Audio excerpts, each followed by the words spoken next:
विष्णु पुराण में भक्त ध्रुव की कथा आती है, जिसने इस बात को सिद्ध किया कि कैसे एक छोटा बालक भी दृढ़ निश्चय और कठोर तपस्या के बल पर भगवान को धरती पर आने को विवश कर सकता है। स्वयंभुव मनु और शतरूपा के पुत्र उत्तानपाद मनु के बाद सिंहासन पर विराजमान हुए। उत्तानपाद अपने पिता मनु के समान ही न्यायप्रिय और प्रजापालक राजा थे। उत्तानपाद की दो रानियां थीं, बड़ी का नाम सुनीति और छोटी का नाम सुरुचि था।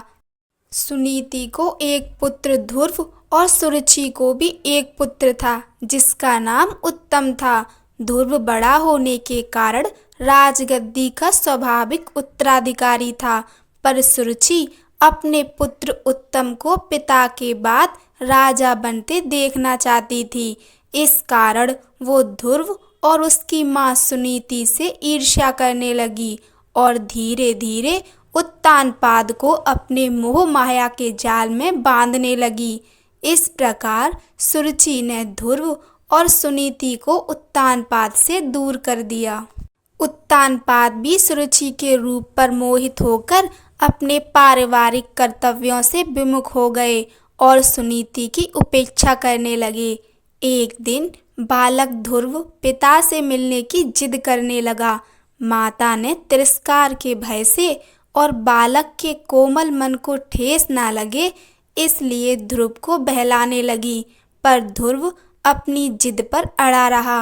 अंत में माता ने हार कर उसे पिता के पास जाने की आज्ञा दे दी। जब ध्रुव पिता के पास पहुंचा तो देखा कि उसके पिता राज सिंहासन पर बैठे हैं और वहीं पास में उसकी विमाता सुरुचि भी बैठी है। अपने भाई उत्तम को पिता की गोद में बैठा देखकर ध्रुव की इच्छा भी पिता की गोद में बैठने की हुई, पर उत्तानपाद ने अपनी प्रिय पत्नी सुरुचि के सामने गोद में चढ़ने को लालायत प्रेमवश आए हुए अपने पुत्र का आदर नहीं किया। अपनी सौत के पुत्र ध्रुव को पिता की गोद में चढ़ने को उत्सुक देखकर सुरुचि को क्रोध आ गया और कहा, अरे लल्ला, बिना मेरे पेट से जन्म लिए किसी अन्य स्त्री का पुत्र होकर तू क्यों इतनी बड़ी इच्छा करता है? तू अज्ञानी है, इसीलिए ऐसी अलभ्य वस्तु की इच्छा करता है। चक्रवर्ती राजाओं के बैठने के लिए बना यह राज सिंहासन तो सिर्फ मेरे पुत्र उत्तम के ही योग्य है। तू इस व्यर्थ की इच्छा को अपने मन से निकाल दे। अपनी विमाता का ऐसा कथन सुनकर ध्रुव कुपित होकर पिता को छोड़कर अपनी माता के महल को चल दिया। उस समय क्रोध से ध्रुव के होंठ कांप रहे थे और वो जोरों से सिसकियां ले रहा था। अपने पुत्र को इस प्रकार अत्यंत क्रोधित और खिन्न देखकर सुनीति ने ध्रुव को प्रेम पूर्वक अपनी गोद में बिठाकर पूछा, बेटा, तेरे क्रोध का क्या कारण है? किसने तेरा निरादर करके तेरे पिता का अपमान करने का साहस किया है? ये सुनकर ध्रुव ने अपनी माता को रोते हुए वह सब बात बताई जो उसकी विमाता ने पिता के सामने कही थी। अपने पुत्र से सारी बात सुनकर सुनीति अत्यंत दुखी होकर बोली, बेटा, सुरुचि ने ठीक ही कहा है। तू अवश्य ही मंदभाग्य है जो मेरे गर्भ से जन्म लिया। पुण्यवानों से उसके विपक्षी भी ऐसी बात नहीं कह सकते। पूर्व जन्मों में तूने जो कुछ भी किया है उसे कौन दूर कर सकता है, और जो नहीं किया है उसे तुझे कौन दिला सकता है। इसलिए तुझे अपनी विमाता की बातों को भूल जाना चाहिए।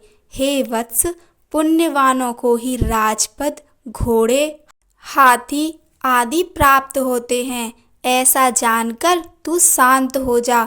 यदि सुरुचि के वाक्यों से तुझे अत्यंत दुख हुआ है तो सर्व फलदायी पुण्य के संग्रह करने का प्रयत्न कर।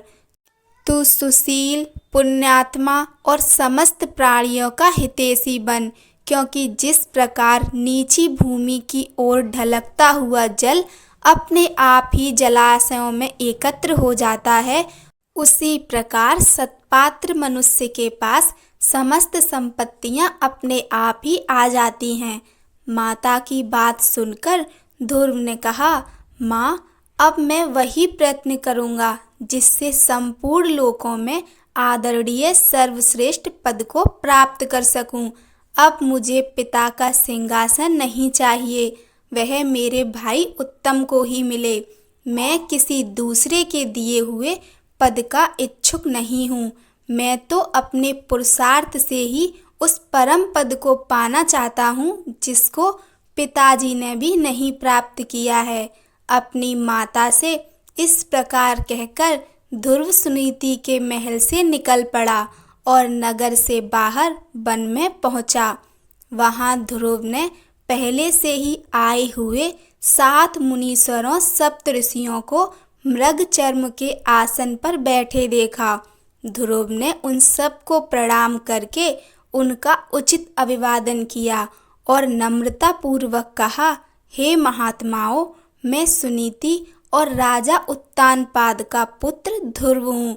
मैं आत्मग्लानि के कारण आपके पास आया हूँ। यह सुनकर ऋषि बोले, राजकुमार, अभी तो तू सिर्फ 4-5 वर्ष का बालक जान पड़ता है।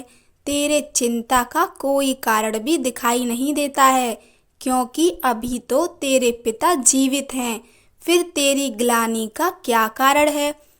तब ध्रुव ने ऋषियों को वह सब बात बताई जो सुरुचि ने उसे कहे थे। ये सुनकर ऋषिगण आपस में कहने लगे, अहो, छात्र तेज कैसा प्रबल है, जिससे इस नन्हे बालक के हृदय से भी अपनी विमाता के दुर्वचन नहीं टलते। ऋषि बोले, हे क्षत्रिय कुमार, तूने जरूर कुछ निश्चय किया है। अगर तेरा मन करे तो वह हमें बता। हे तेजस्वी, हमें यह भी बता कि हम तेरी क्या सहायता करें। ध्रुव ने कहा, हे मुनिगण, मुझे ना तो धन की इच्छा है और ना ही राज्य की। मैं तो केवल एक उसी स्थान को चाहता हूँ जिसको पहले किसी ने न भोगा हो। हे मुनिश्रेष्ठ, आप लोग बस मुझे यह बता दें कि क्या करने से मुझे वह श्रेष्ठ स्थान प्राप्त हो सकता है। ध्रुव के इस प्रकार पूछने पर सभी ऋषिगण एक एक करके ध्रुव को उपदेश देने लगे। मरीचि बोले, हे राजपुत्र, बिना नारायण की आराधना किए मनुष्य को वह श्रेष्ठ स्थान नहीं मिल सकता, अतः तू उनकी ही आराधना कर। अत्रि बोले, जो परा प्रकृति से भी परे है, वे परम पुरुष नारायण जिससे संतुष्ट होते हैं, उसी को वह अच्छे पद प्राप्त होता है। यह मैं एकदम सच कहता हूँ। अंगिरा बोले, यदि तू अग्र स्थान का इच्छुक है तो जिस सर्वव्यापक नारायण से यह सारा जगत व्याप्त है, तू उसी नारायण की आराधना कर। पुलत्स्य बोले, जो पर ब्रह्मा, परम धाम और पर स्वरूप हैं, उन नारायण की आराधना करने से मनुष्य अति दुर्लभ मोक्ष पद को भी प्राप्त कर लेता है। पुलह बोले, हे सुब्रत, जिन जगतपति की आराधना से इंद्र ने इंद्र पद प्राप्त किया है, तू उन यज्ञपति भगवान विष्णु की आराधना कर। क्रतु बोले, जो परम पुरुष यज्ञ और योगेश्वर हैं, उन जनार्दन के संतुष्ट होने पर कौन सी वस्तु दुर्लभ रह जाती है। वशिष्ठ बोले, हे वत्स, विष्णु भगवान की आराधना करने पर तू अपने मन से जो कुछ चाहेगा वही प्राप्त कर लेगा। फिर त्रिलोकी के श्रेष्ठ स्थान की तो बात ही क्या है। ध्रुव ने कहा, हे महर्षिगण, आप लोगों ने मुझे आराध्य देव तो बता दिया, अब कृपा करके मुझे यह भी बता दीजिए कि मैं किस प्रकार उनकी आराधना करूं। ऋषिगण बोले, हे राजकुमार, तू समस्त विषयों से चित्त को हटाकर उस एकमात्र नारायण में अपने मन को लगा दे और एकाग्र चित्त होकर ओम नमो भगवते वासुदेवाय इस मंत्र का निरंतर जाप करते हुए उनको प्रसन्न कर।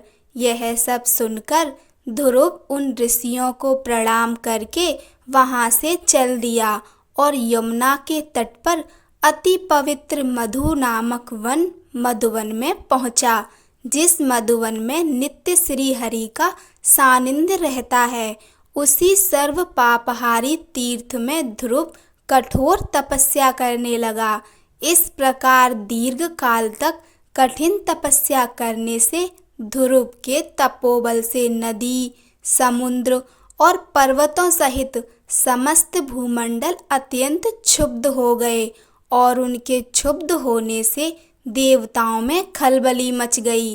तब देवताओं ने अत्यंत व्याकुल होकर इंद्र के साथ परामर्श करके ध्रुव का ध्यान भंग करने का आयोजन किया। देवताओं ने माया से कभी हिंसक जंगली पशुओं के द्वारा तो कभी राक्षसों के द्वारा ध्रुव के मन में भय उत्पन्न करने की कोशिश की, परंतु विफल रहने पर ध्रुव की माता के रूप में भी उसका ध्यान भंग करने का प्रयत्न किया। पर ध्रुव एकाग्रचित्त होकर सिर्फ भगवान विष्णु के ध्यान में ही लगा रहा और किसी की ओर देखा तक नहीं।